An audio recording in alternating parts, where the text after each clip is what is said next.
Few things are for sure in this life, but this is. If we live for any substantial amount of time, we will encounter grief due to the loss of a loved one. Not something any of us ever want, and we all handle it differently. This podcast is to feature those who have done purposeful and meaningful things through their grief. These people featured on here are normal folks, just like you and me, who were thrust into a place they never wanted to be in their lives. A painful place. As they move through their pain, they realize that something worthwhile, something for the greater good could come out of the unthinkable. I'm sure that none of them would ever consider themselves to be a hero, but when I searched the definition of the word hero, I found this: a person who is admired or idolized for courage, outstanding achievements, or noble qualities. And that fit. And so it's my privilege to bring you the remarkable stories of these heroes in grief. Hi, everyone. This is Tom, your host for the Heroes in Grief podcast, and the response has been incredible so far, and I want to thank you for that. It's getting out to people, and they're letting us know that it's helping them, and that is what it's all about. I want to make you aware of a way that you can support this podcast without having to spend 1 cent, and that is through affiliate marketing. I've set up affiliate marketing for online shopping. If you do online shopping, then I have links to all the major retailers, most of them anyways, and I can provide them for you so that when you buy online through those links, you'll help support the podcast through the percentages that we get. It doesn't cost you anything more. You just shop like you regularly would on the sites that you love. It's very easy. All you have to do is shop. And that's it. Just let me know the links to the places that you want to shop at, and I will provide the affiliate links so that you can do it. If you want more information on this, you can go to heroesingrief.com. It takes you to the Linktree page where a video explains it in a little more detail. But you can always email me at tom@heroesingrief.com, and I can answer questions for you. But you can support the podcast that way, and it's very easy, very simple, and it doesn't cost you a cent. Isn't that great? Thank you. Now here's today's episode. Welcome, everybody, to Heroes in Grief. Thanks for watching or listening. Today we have Jeff Abbott with us, and Jeff's going to tell us his story and about a book that he's written. Jeff and I got acquainted through Helping Fathers Heal. You've heard of that group, I'm sure, if you've listened to any of my podcasts. So it's a great group that we have of guys that, unfortunately, we've all had children pass. And so we kind of hang out as guys and act like guys a lot of times, right? Yeah. Sometimes good, sometimes the sorrowful and everything else. But it's great to have that embracing by a group of guys like that. And it's very unique. So, anyone out there, people who, the guys sometimes don't reach out, don't want to be involved in things, seek it out. It's Helping Fathers Heal. You can find a group on Facebook, but also just contact me if you want to find out about it. All right. And Jeff can attest to it too. How you doing today, Jeff? I'm doing pretty good. How about you, Tom? Pretty good. Thanks. Yeah. You're in sunny San Diego, correct? Yeah. Yep. Yeah. So good out there. It's nice out here, so it's been going pretty good. Excellent. Yeah, we have a very beautiful day here today in Niagara Falls, actually, too. So the first summer-like day that we've had this year. So it's pretty cool. Yeah, it's been warming up, so I like it. Yeah, definitely. So Jeff, why don't you, we want to learn all about your story and what you're doing with the book and everything else. So if you want to just get into it, love to hear it. Thank you. Yeah, just I guess a little bit of background on me. I grew up in Michigan, small little town. And then, and like we were just talking about, I'm out here in San Diego right now. So I have two children, my son and daughter, and my wife are out here. So we've been out here for quite a long time. I've been doing real estate for the last 30 plus years, and I just recently retired from that. So I'm kind of glad to be shifting gears on that. Yeah, good for you. Yeah. So that's a good thing. That's a good thing. But so, yeah. And you mentioned Helping Fathers Heal. That's been a really good resource. I found Helping Fathers Heal just last year. And I have to give my son a little bit of credit for getting me there to that group. I'll talk a little bit about that in a minute. But I started I started, well, first of all, it was never my intention to write a book about anything. That's not my, if, when you go to take classes like at college and they give you like an assessment test of what your strengths are, your weaknesses, what's your, so English, grammar, writing, that was at the bottom of the list. So that was never really on my Me bucket too. list. So that's been a challenge, but that's been coming along a little bit better, that part. So, but yeah, the reason I started putting a book together is because so I lost my son to fentanyl, and that was a few years ago. That was about three and a half years ago, actually. And so I just started writing down some of what my experiences were, which was not the, you've heard this, everybody's grief is different, right? And so, yeah, and I asked, I asked myself about, well, why is that? What's behind that? And what I came to realize is that my relationship with Michael is unique, just as everybody else's relationship with their loved ones who's passed is unique. And so that's why it's a little bit, the process is different. At least that's what it's been for me. And I didn't really want to reach out to anybody. That wasn't my style. I didn't want to reach out to any groups. I basically just wanted to be left alone and to try and process what was going on. And so the day after Michael passed, well, first of all, I found him here at home, and then the very next day, I'm sitting in our living room. I'm by myself, and I get this message, and it's from, I'm going to call it's from Spirit. And the message basically was, it said to me, Jeff, you have this idea that this loss is going to be harder. It's going to be more difficult. It's going to make you feel separate from Michael. It's just everything is going to be more distant. But actually, you are now going to even be able to be closer to Michael, more in touch with him, more intimate, have a deeper relationship. So I'm hearing this message. I'm like, okay, that's good. I get, And so, but that was kind of it's kind of the opposite of where I was at. Because right then anybody who's experienced this kind of loss, you're in shock. You don't know what's going on. You're just like overloaded. Yeah, the acute grief phase when you're just your world's just uprooted. You don't know what's going on, right? Yeah, exactly. Yeah. So you get this message. Did you just shelve it? Like, okay, I heard that, but whatever. Did you, or how did you process it? Yeah, because it's hard to. Yeah, because this is something different. Immediately my first reaction when I first got that was I actually felt a little bit of excitement about that. And the reason I felt that is because I knew something new was going to happen, something different than the space I was in right now. So something new is going to happen. I felt a little bit of anxiety, a little bit, because I'm not really sure what that's going to look like or how that's going to unfold.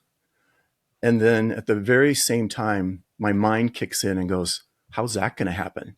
That's going to be tough if he's not even here. All these other doubts and things. So this is all happening at the same time.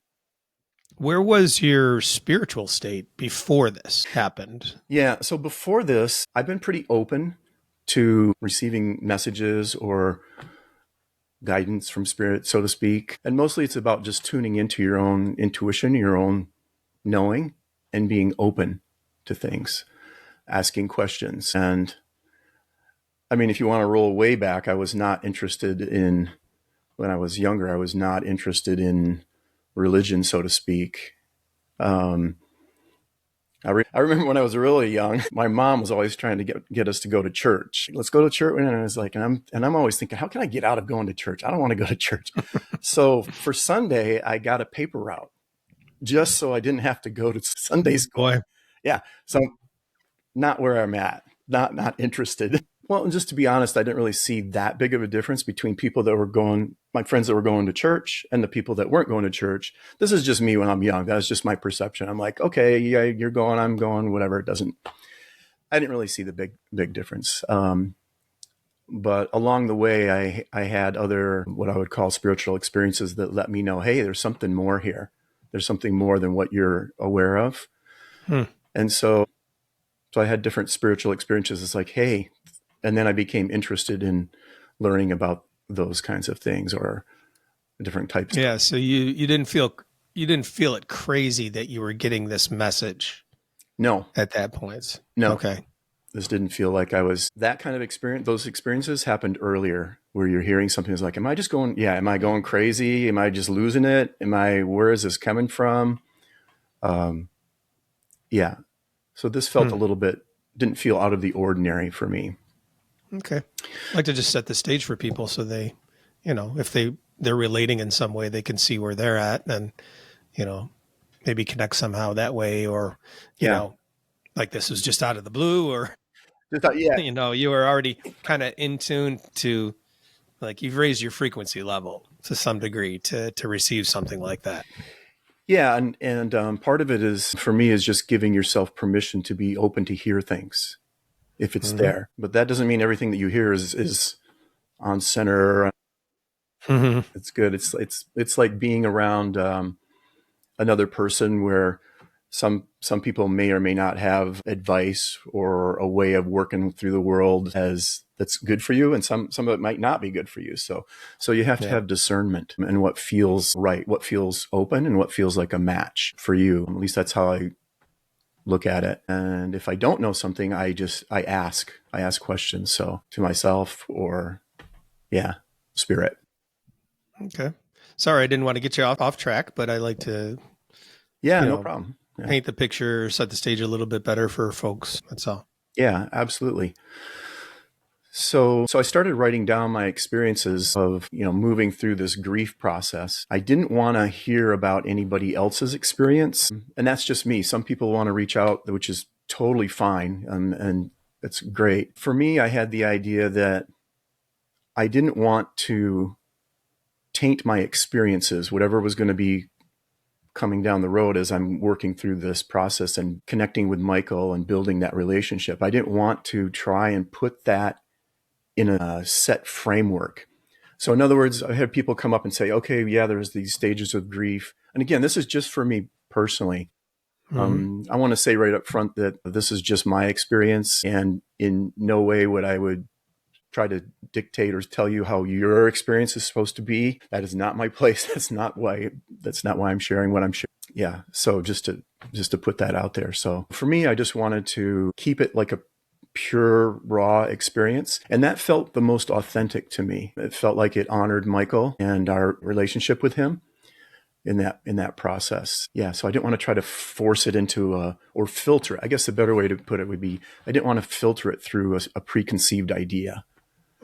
For me, it was better just let's just see what's here and move forward from there. I like it. So writing just seemed like the best way. Yeah, for me, it helped me stay focused, especially as you're going through the grief process. It's pretty intense, and it's really hard to be with that loss. It's really, it's overwhelming. And so writing things down helped me focus and keep that attention on that. And then I wouldn't filter as I'm just writing things down. I would go back to it later and look at it and see, okay, what is here? So I wasn't always just trying to process things through my mind and go like, okay, this is what I'm feeling now. Step 1, step 2, step 3. This is just raw. This is what's coming out. And I've heard some people call it automatic writing. So you're not processing, you're just writing stuff. So which is very beneficial. And I heard also that you are in the process, Tom. You were writing something or sharing something for your. Yeah, the first time. I'm not a writer either. I never have been, and I was asked to be part of an anthology. It's called Stories of, Stories of Friends and Family Lost, and it's part of a series of these books that Trunis Goggins has put out. So yeah, I had to do the story, and I hadn't done that either. Yeah. And so you find out that it's very emotional. It's very, because you're reliving everything to a deep level. And Yeah. so I would anticipate that's probably what you were doing on a daily basis with your writings and things, or at least going back to them and then having to feel, you end up feeling the feelings again and being in that place. That's what I found out as Yeah. I wrote the chapter, is Yeah. that it all comes up again, and like you take a lot of steps back and just take a breath. Hmm. You'll get into it real heavy, and it's easy because it's all there to regurgitate, and then all of a sudden you just gotta wait a minute, and Yep. I found that the first time that I went into writing. I tried first my easy way, because I've always spoken and done entertaining and that kind of stuff, is I just recorded it and it transcribed for me. Yeah. So I figured that would be the easy way to do it. But then I found out, okay, I took this section of it, but then I started writing and I just started typing, and it probably was for an hour and a half straight. Oh, And I wow. just stopped, and Yeah. I was like, whoa, okay, where'd all that come from? And, Right. you know, yeah. Is that the type of thing you experienced Yeah, with all that? absolutely. Just go. And then I remember the very first time I started deciding, okay, I'm just going to write this down. There was and I use a yellow pad of paper is what I do. And Yeah. then once I get it down, then since I'm not a typer, I'll read it back and have it transcribed and then fix it. So that's how I did it. But there were about 30 pages that came out the Wow. first time I just started writing stuff down. Yeah. So one good thing that I've discovered though in doing that process, because you mentioned about stepping back and looking at what's going on, it's a really good way to process from a different perspective of what it is that's happening inside yourself and what's going on in your relationships and stepping Mm-hmm. back. But one of the really good things that I got from this was there's a really good benefit in grief, because what I experienced in grief, it kind of wipes the slate clean. But whenever I would have this like complete, like if you're just completely that feeling of loss and it's like, I don't want to do anything, I'm done. I'm like, it's kind of like, I'm not worried about what the latest crisis is on TV. I could care less Mm-hmm. about work stuff. It doesn't matter, so there's a shift, right? And everybody who's gone through this already, I'm sure, can relate to what I'm saying. But it's also a very unique opportunity to do that step back if you can, to ask questions. So for me, when I was in that grief state, really, really heavy there, what I wanted to know was, well, first of all, I want to know the questions that were coming up is, what do I know? So I have all these other ideas of what people told me. This is what life and death is. This is what's supposed to happen. This is what you're supposed to do with your life. All this stuff gets pushed back. At least it was for me. So the questions that came up for me is, what do I know and what is real? And how do I know what's real? So those things became more my focus. And I already had I've had a lot of experiences, I guess you could say, uh, with communicating with other people, I'll say spirit guides or people who have passed. I'd already that's just been something that has kind of been with me since I was little. It was just kind of, this is just how it is. So I didn't think about it as weird. I didn't talk about it with people because that was not something that was safe to do, I didn't think, or wasn't necessary. But it was always something that was available to me on some level, especially when I was going through like a more of a spiritual search about what's going on, but those kinds of things. Mm-hmm. So grief is a really, I looked at it as an opportunity, not fun, not anything Mm-hmm. great by any stretch of the imagination, but I recognize that there's an opportunity here for something to shift, or that I'm going to see something new, different.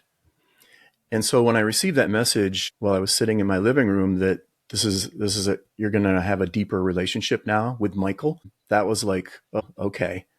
So that's why I felt, when there was a sense of like anticipation or excitement, I was like, oh, this is a precursor for something's going to change.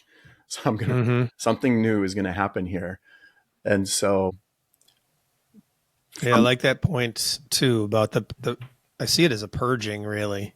You talk about the getting down to basically ground zero of where you are. Yeah. Because nothing else matters. And then I've found with me is now, as I move forward, I didn't experience that to the greatest degree like you did right at that point, but I now notice what's, and you see this, other people will state this type of thing that, oh, that's just not important to me anymore. And that's not important to me anymore. Yeah. And I see it it's like a house cleaning, really. It's like, okay, you can toss this out. Like, I don't need this in my life anymore. Yeah. I don't need that.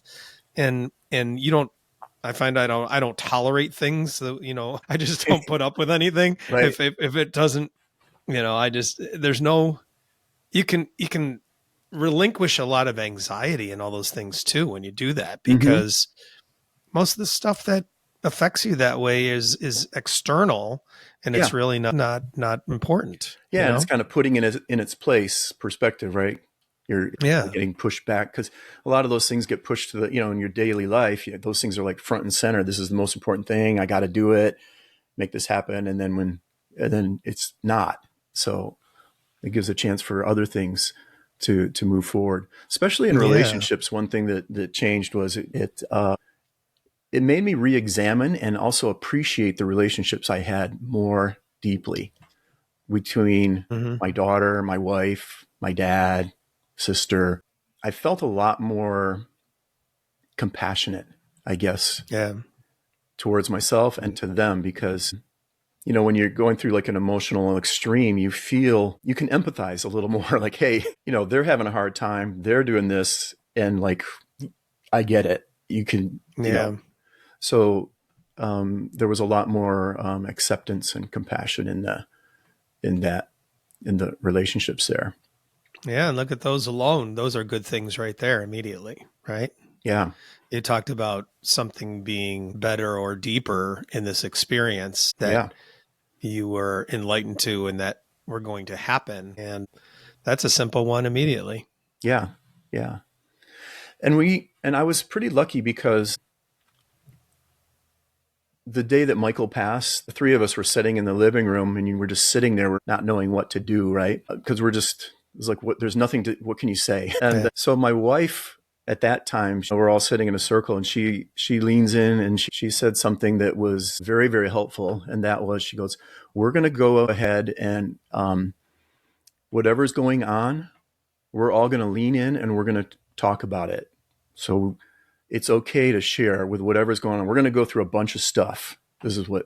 So my wife works in a hospital, and she works with a lot of people who are going through very stressful situations in the cancer center and radiation oncology department, that kind of stuff. And so that kind of set the foundation, at least on that level, for at least we're going to not just go in our room and close the door and not talk about anything. So that gave permission for us to share and talk about Michael. And that's been the case all the way through. So talking about Michael is not a taboo subject for us. It's which is very helpful. I know not everybody has that situation, and it's not always easy, but what we found was that right after, all the way along, was Michael was trying to reach out to each of us in different ways to let us know that, hey, I'm still here, I'm still around. And so I actually, as I was writing all this stuff down, one message I got. Yeah, let me know if I'm rambling too much.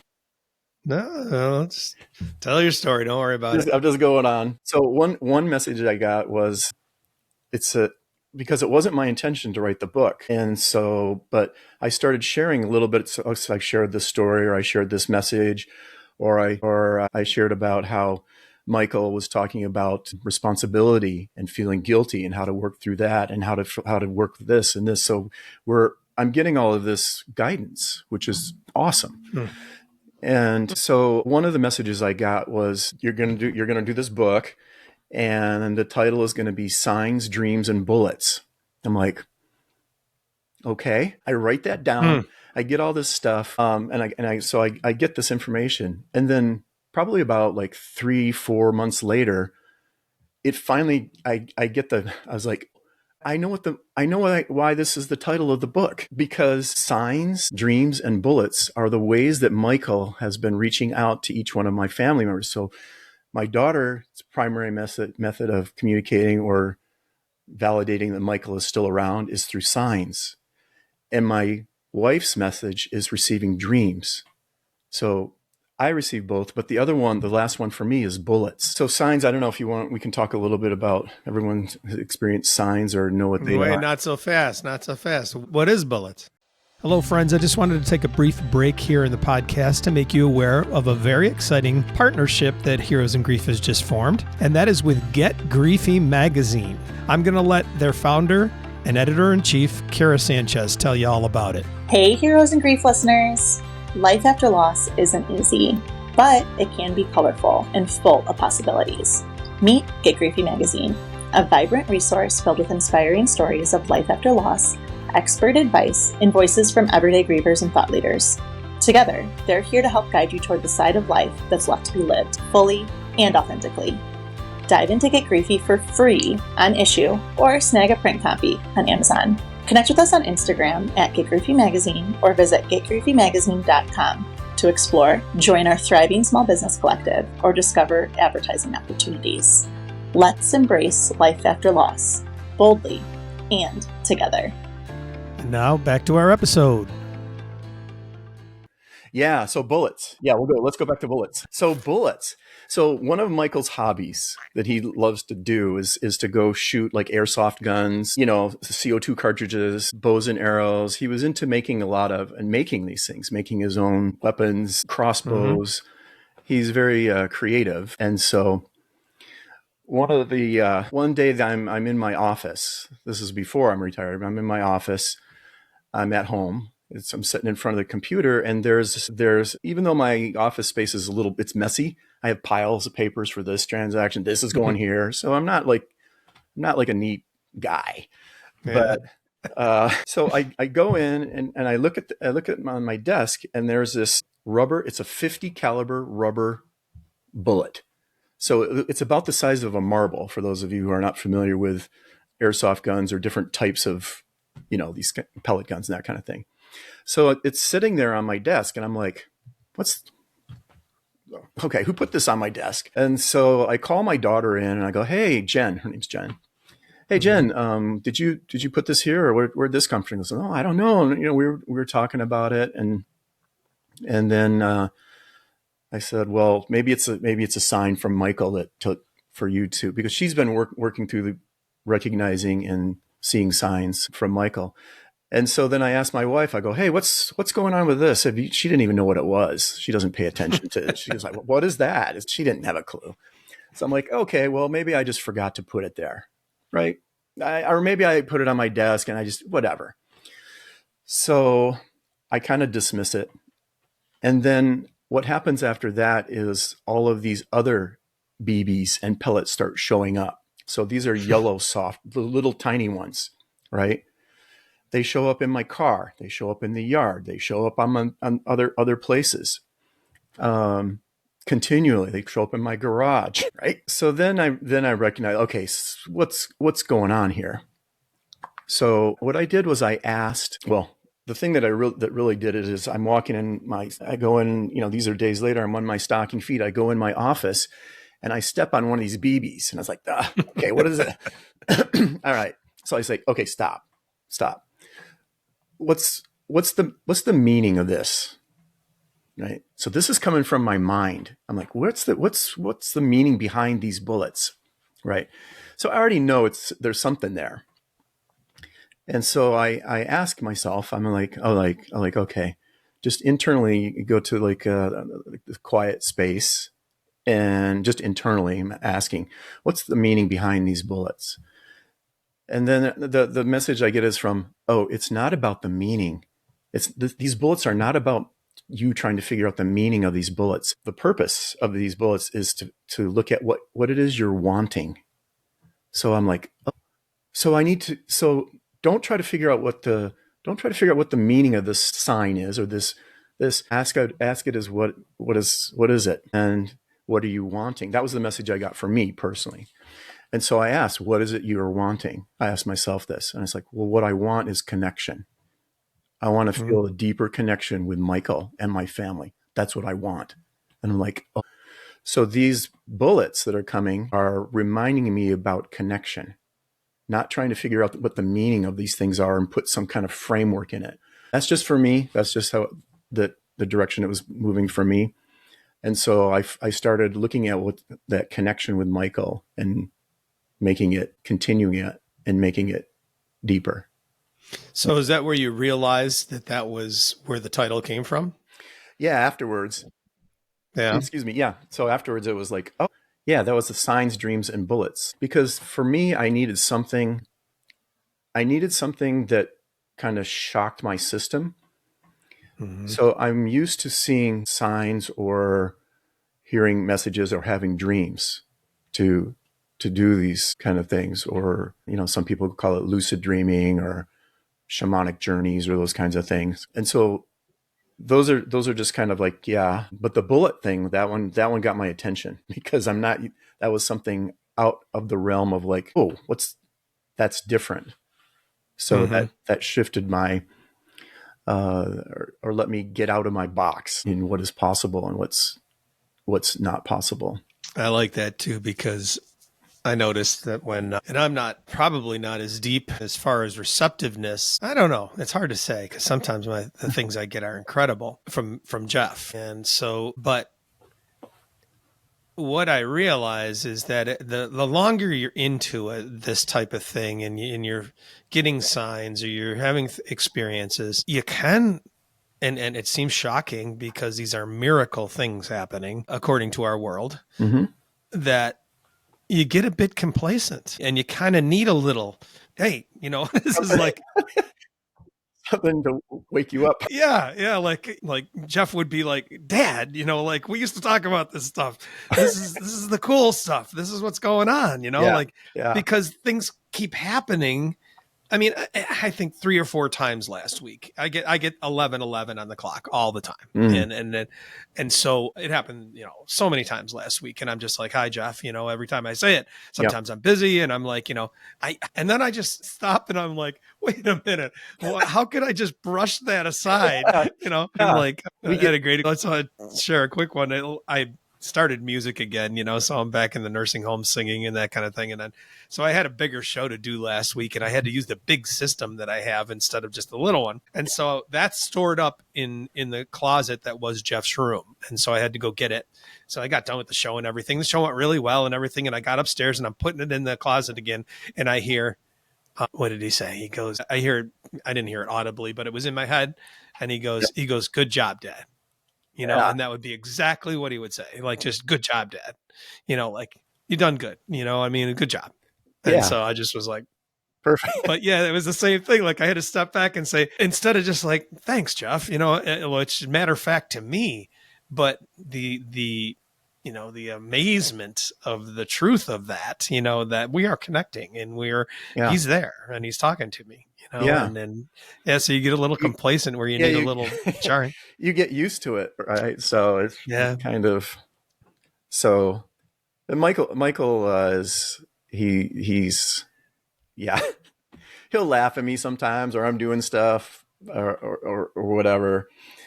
He was, but especially in the process of when we're first getting into it, and I was trying to go through and accomplish some certain things. And so I'll just share one other thing because about this one was one day my wife came home and she because she works at a hospital, she just brings us a sheet of paper and goes, okay, we're gonna all sit down. All of us are gonna sit down and we're gonna write our like end of life, do you want to be cremated? Do you want to be this? You want to be that? And, and I'm like, I don't want to do this. And certainly at the time, my 18 and 19-year-old, you don't think that's not what you want to do, but we all know she's not going to let this go. So it's going to happen. So we all sat around the dining room table. We filled out these forms. And then afterwards we shared, what our wishes were. And I was really glad that we did that. We spent the time to do that because one of Michael at that time wrote down, is like, I think it'd be fun if I want to be cremated, but I think I just want to have my ashes blasted off in fireworks. I think that'll be cool. It's like, wow. Okay. Yeah. I never thought about That's okay. impressive. Yeah. All right. So little did I know that in a few months later after that we be working on trying to make that happen. So that was like, ooh. So right after Michael passed, that became like my mission. Like this was like his last desire. So I'm going to make this happen. But it was very tough in Southern California, going through a drought. You can't even buy a sparkler here, let alone fireworks. So I was trying and trying. I made a bunch of phone calls. I'm calling all these people, called the city, because I know they blast off, for the 4th of July. Went through all of these steps. So I just ended up getting more and more frustrated because I just kept getting told, no, can't do that, can't do that, can't do that. And so so I'm driving to like a golf course, a place where I saw them blasting off fireworks. I don't know, maybe it was for a graduation or a wedding or something. And I thought, well, maybe we can do it there. And so, but I'm just getting more and more frustrated about being told no. And the feeling behind it is like, I don't really care how we make this happen. I'm making this happen. I don't really care. I mean, one way or another, you can either work with me, I can go around you, or I go through you. And I don't really care, which, there's a lot of force there. There's that sheets to the wind thing again, right? Where you change. Yeah. Happens. So I'm driving there, and then Michael drops in. He comes in. He usually comes in on my right side. So he comes right here, and I'm in the car, and he goes, Dad. He says, Dad. He said, look at where I was when I made this, when I was talking about the fireworks and being cremated. It was fun. It was kind of whimsical. It was light, and it was all fun. And he goes, look where you are. Wow. I'm angry. I'm frustrated. And he said, Dad, if it's not fun, just don't do it. I'm like, okay, that made me stop. Like, wait, what? So then I'm like, I see what you're saying. So that one got to me. So we have different, he tells me things that, that helps respect his wishes and respect him and what's going on, and also how to move forward. So right after that, I go like, okay, I'm going to back off. And then the next thing that he tells me, he goes, you don't have to do this by yourself. I'm like, what? Because I had the idea like, oh, I got to make this. If I don't make it happen, nobody's going to make it happen. Right. So he goes, you don't have to do this. Just put it out there and sit back. I'm like, that's counter to what I was doing. I'm like, okay. So I get home and I said, okay, I'm just going to put it out there. I call a friend, and then I also sent a text message to some of Michael's friends. And I said, hey, we're working on trying to get some fireworks put together to honor, for the celebration of Michael's life. And so like within 5 minutes, his friends text back and go, don't worry about it. We're going to get the fireworks. We got it. That's it. That was the end of the message. Wow. I'm like, geez. So yeah, we did make that happen. They had to drive out of state, grab stuff. But yeah, so there's so many. There's so many. That is great. Yeah. And they know better. Yeah. I don't know if I would consider them. Maybe they are higher level souls. I don't know, but certainly we are working in conjunction with them, and they are with us on this life journey. And that's what I'm trying to explore too. Try to figure out, okay, I know that it's enlightened me, which has been fantastic. So that's one thing, but you're challenging me now with everything you're saying to really press harder and dig in deeper to see what this purpose is, and what can be gained and learned through all of this, because that's our whole life, right? Earth School, where we're supposed to be doing that all along. And this brings you to a point. I always said that about helping parents heal, and went to the conference last year and being around everybody. And I'm looking at all these kids, they all got the pendants. You got your lanyards on and your kids' pictures there. And I'm seeing gorgeous kids. Like, it seemed that it was out of the norm, like these kids, how they look, like, and society, whatever. I mean, there are appealing looking people and there aren't appealing looking people. You know, I mean, it's Mm-hmm. just the way it is. And so, but every one, I'm like, you know, unique in every way. But I was like, wow, you know, I'm just looking. All of a sudden, it struck me where it's like, wow, what a better way. And in fact, I was talking to Gordon Smith at the time about it, and I said, what a poignant way for the universe to get someone's attention than to have that level of loss. Mm-hmm. And that's what I felt like. There's kind of a movement happening or a resurgence in all of us through this happening to us, Mm-hmm. and fentanyl being part of it. Jeff passed from fentanyl as well. And so we've got this scourge of fentanyl and everything, and it's causing this to happen on a higher frequency in timing. I mean, it's happening more. And then many of us are being enlightened. And so there's the kind of the spiritual movement going on.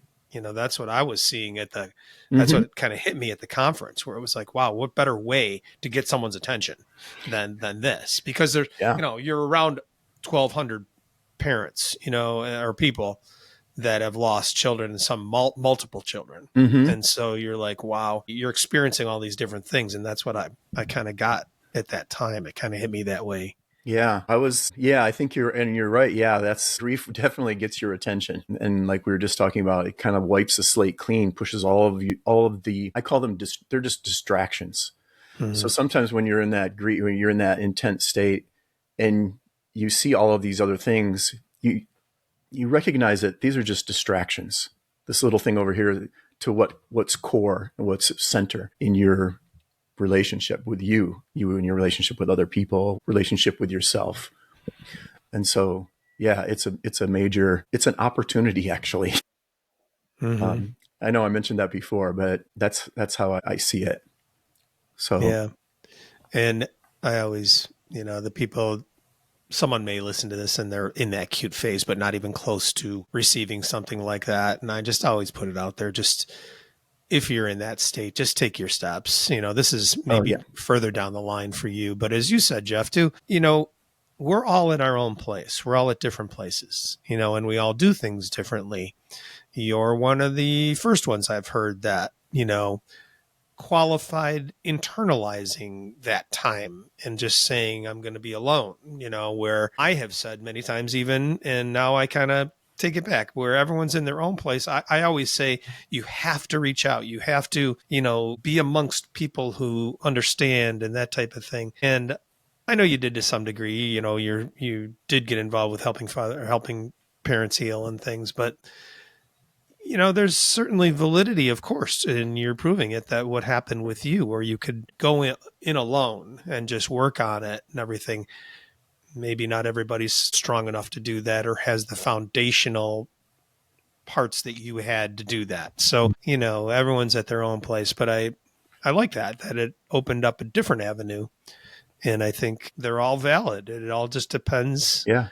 You know, do it healthily. I mean, you certainly can tell if someone's not at a good place and needs further assistance. That's for sure, because everyone will question that all the time. Like, how do you know? You just know. You know, use your common sense, you know, right? I think one thing that I learned that was important is for me, as I was going through different parts of the grief, was not to try and be somewhere I'm not.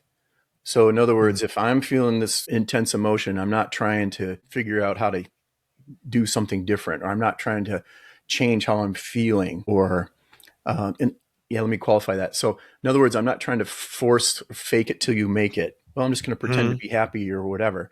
So I found that being authentic or being right where I'm at, what I'm experiencing directly, was the key part for me, for being able to move and for like real healing to happen for me anyway.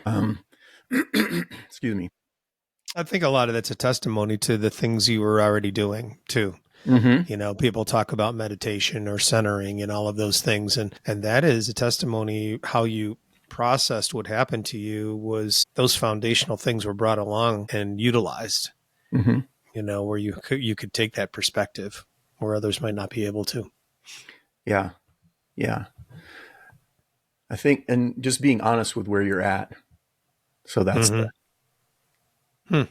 being honest where you're at and raw. So Yeah. So the book, here's the book, folks, right here. Thank you for sending it to me, Jeff. yeah, you're welcome.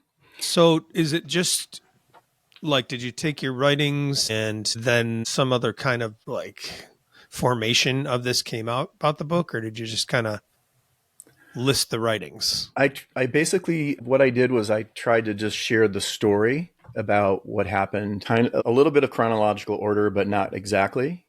And then what happened and what my honest experiences of this when people came to the door, or when different people tried to help in different ways, what was my reactions. And it's kind of a witness of what was going on internally and how I was able to move through or process grief in I guess my way, or whatever way that was. Mm-hmm. So I think people will take away different things based on their own experiences. Mm-hmm.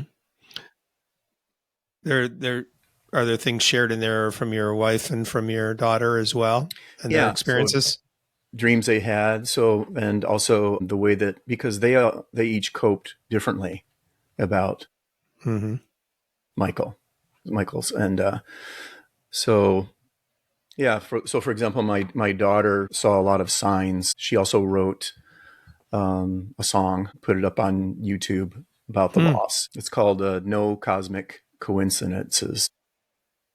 And so she also went to counseling.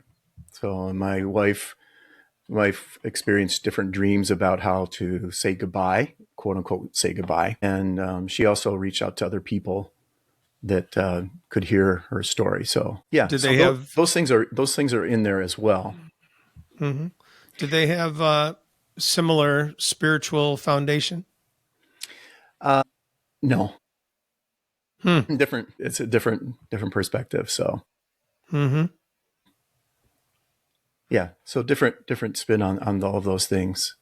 At the end is it's a continuing process. So it's not like, I don't know how it is for other people, but just because I hear something or if I learn something on this journey about grief, it doesn't mean that I don't have to relearn it. So sometimes if you read something like, oh yeah, that's right, I get it.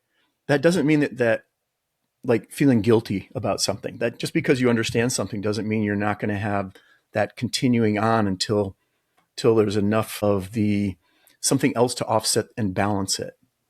Right? There's something that said, oh, that this is how things are, or over here, this is how things are. And so sometimes if you're strictly in grief and you're just in it, that's all there is. There is no like other thing there, right? Excuse me. So the part of it, what's in the book, is just going through and seeing how that process is coming forward, or how it kept coming back until finally. That's like when feelings of grief happen for me, or if I feel sadness, or that, that feeling of, oh, I'm just missing them. I just miss them. Right? So I never try to push that away, even though I know Michael is there in the ways, at least for me, that count. I have a heart connection with him. Yeah, there's a communication there.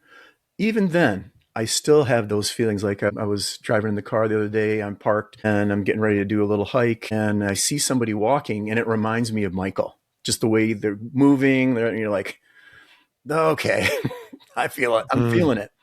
So just because I have the certainty or the knowing within myself about that relationship, it doesn't mean I don't experience those other things, but I don't stay in them. And I use them for opportunities. So if I feel grief or if I feel sadness, not while it's happening, but afterwards, I'll stop and I'll look and I'll like, is there something there for me? Or is there something I should look at? Or maybe this is just, I'm feeling sad and that's it. Or maybe there's something that I'm looking at within myself that's like, no, there's still this little connection point that's raw, or it's still something's not quite right. So let's look at that. Let's look at that. So that's just how I process things. Very wise words. Grief is so dynamic. It's a ever evolving organism. So like you said, when you see something like early on and it means something different to you then than it means 3 years down the line. Yeah. and it could be the exact same thing, but it dynamic, thing of grief.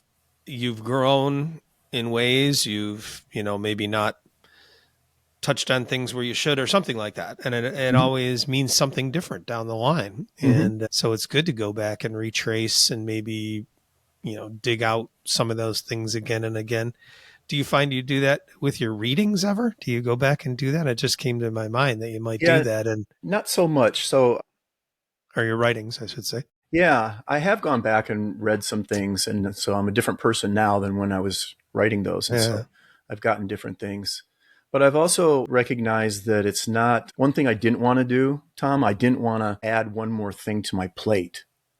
So in other words, I don't want to make that a job.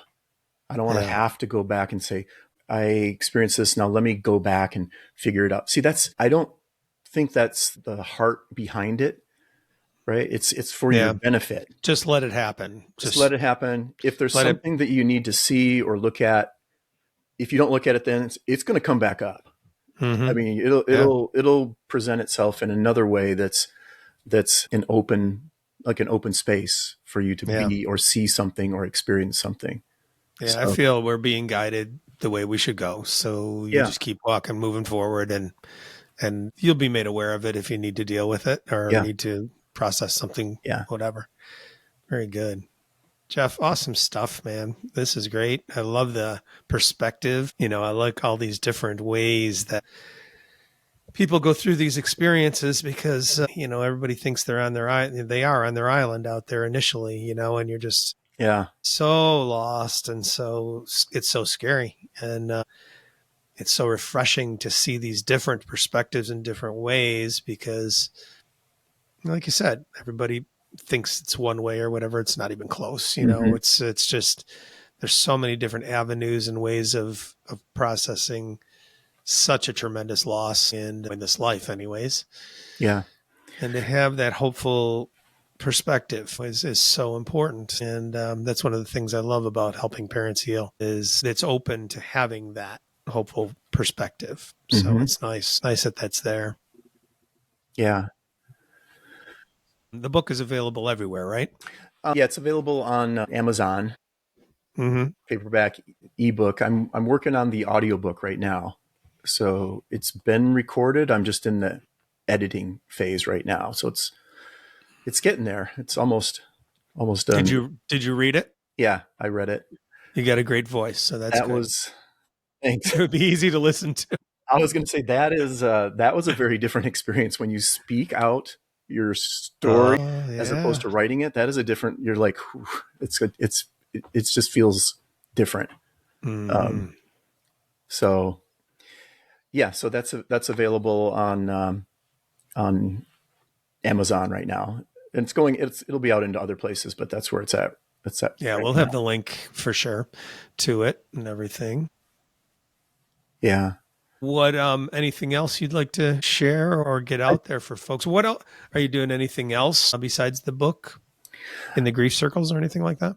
I've been going to Helping Fathers Heal, been doing that. I'm going to start working on another book, just continuing on. There's more information there. There's more stuff coming in.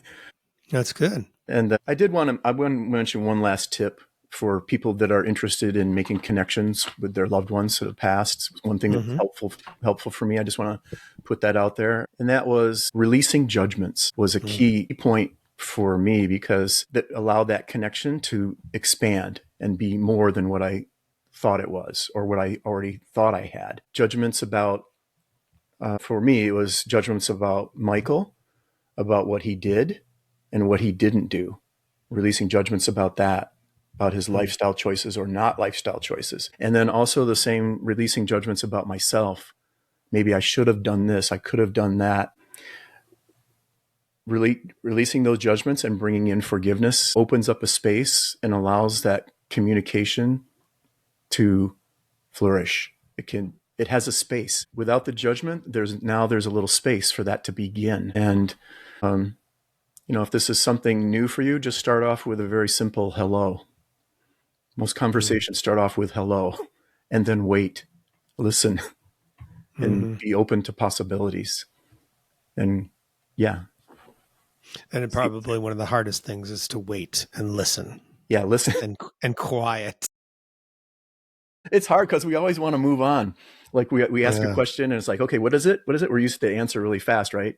And then before we can even internally, if you're asking a question, before you even can listen for the answer, you've already moved on to other things. Your mind already goes, well, okay, I'm going to ask this, then I'm going to go here and I'm going to do this and this. So if you can, practice pausing just for a second, just after you ask the question, whatever that is, stop where you're at and stay right there. Don't move and just wait. It's not easy to do. I'm not saying it. No, but you can practice it. I'm horrible. And that's exactly why I'm horrible at remembering names. And somebody will introduce themselves to me, and I'm already thinking in my head the next thing that I want to say, and I'm not even listening to them. And so that's the same way that it happens when you're centering or meditating or centering. We have preconceived notions of where we're at, what it's supposed to be, whatever. Dig deeper, keep digging deeper, and get there and just say, I can be totally mindless and alone. And you can do it. Yeah. I've actually been able to accomplish meditating and when you first try, you're hearing the clock tick. You're thinking of the next thing you got to do right after you're done doing this. 15 minutes. I got to get my 15 minutes in and then I can go do all these things. I'm going to get to what I want to do. Yeah. So I think everybody should remember that there's no time in our spiritual world. There's no time. Right. So we were constrained by that. And so we think that way, but there's no time. So it takes a while to get the answers you want to get, but just let yourself be there. That's great advice. Yeah. Exactly. Funny. Jeff, thank you. Thank you, man. This has thanks so awesome. Much for it's been great. Inviting me and having me on. Appreciate that. Yeah. Absolutely. Looking forward to the book. You did send it to me, and I was honest with you. I did not get a chance to read it yet, but no worries. I am definitely going to dig in. How long before you think the audiobook version would be out? Probably in the next month or two, I would say, or depends on how smooth the final editing steps happen. So, but it's been recorded. I'm just in the editing stage of it right now. I love audiobooks. They suit me great. Driving around all the time, I'm always listening to something.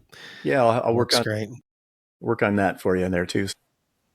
Thanks. All right, everybody, you all know links will be in the show notes and everything. Jeff Abbott, thank you so much. The book again, everybody, Signs, Dreams, and Bullets. And there's what it looks like right there if you're watching. And you can find it on Amazon right now, and we'll have the link for you. And take the advice that Jeff has given for us all, a lot of different things. And wishing you the best, Jeff, you and your family. And always send my comfort, light, peace, to all of you who have experienced this type of thing. As much as we talk about our hope and what we know and understand in all of that and what we truly do have, and I do, I no longer fear death whatsoever. I don't fear life. I know I am with Jeff and I will be with him again. I know all that. But our humanness is always present. And so we still suffer the pain, the loss, the missing them here.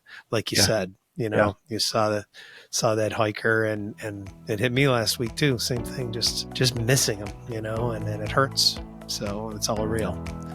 But thank you for the great ways of coping with that and sharing your story, Jeff. Thanks so much. Great. Thank you. Thank you for listening to the Heroes in Grief podcast. If you'd like access to any of the links that we discussed in today's show, you can find them in the show notes. There's also a link there to support the podcast if you care to. And there is an email link for me there. I'd love to hear from you and your ideas about the show or what you thought about the show. You really can help out this podcast to get to more people if you subscribe, rate, or review it in whichever way your platform provides. Each week, Heroes in Grief is released on Sunday, so look for new episodes there. Thank you again for listening to Heroes in Grief.